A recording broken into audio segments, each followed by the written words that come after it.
Big TV భక్తి సమాచారం WhatsApp ఛానల్లో జాయిన్ అవ్వండి. అన్ని విశేషాలు ఎప్పటికప్పుడు తెలుసుకోండి.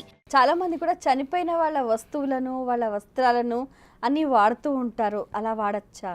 ఇవి పూర్వకాలంలో ఏం చేసేవారంటే తల్లి, వయసు పైబడి ఇబ్బందికరంగా ఉన్నప్పుడు వారికి సంబంధించినటువంటి వస్తువులు కానీ, వారు శివైక్యమైనప్పుడు దానికి సంబంధించినటువంటి ఏదైతే పరికరాలు ఉన్నాయో వాటిని నిర్మాల్యంలో తీసేసి పాడేసేవారు.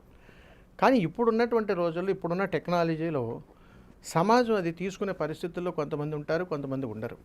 అందుకని జ్ఞాపకము పెరిగినటువంటి వాళ్ళ జ్ఞాపకాలు, మన చుట్టూ ఉన్నటువంటి మన తల్లిదండ్రులు కానీ, మన తాతలు కానీ, ముత్తాతలు కానీ, వారు మనతో కలిసి పెరిగి, మనతో పాటు కలిసి తిరిగి, మనతో పాటు కలిసి ఉండి గడిపినటువంటి క్షణాలు ఒక్కసారిగా వాళ్ళు మనల్ని వదిలి వెళ్ళిపోగానే ఆ వస్త్రాలు మనం వేసుకోవడం వల్ల వచ్చేటువంటి నష్టమేమీ లేదు తల్లి.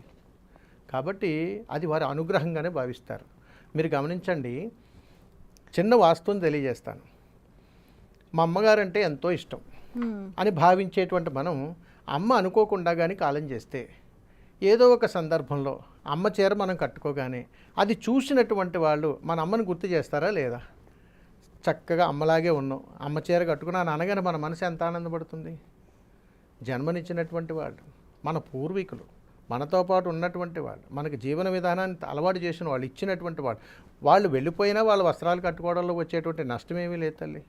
ఒక రకంగా చెప్పాలంటే మనం అతిగా ఆలోచించడం వల్ల ఏదో అనర్థమా అనేటువంటి ఆలోచనలు వస్తాయి. ఇందులో ఎలాంటి అనర్థాలు ఉండవు, చక్కగా వేసుకోవచ్చు. లేదా అవకాశం లేకపోతే పారేయాల్సిన అవసరం లేదు. ఆ వయసు ఉన్నటువంటి వాళ్ళకి అది ఎవరికైతే ఉపయోగపడుతుందో వారికి ఇవ్వచ్చు. For more videos like this, subscribe Big TV channel.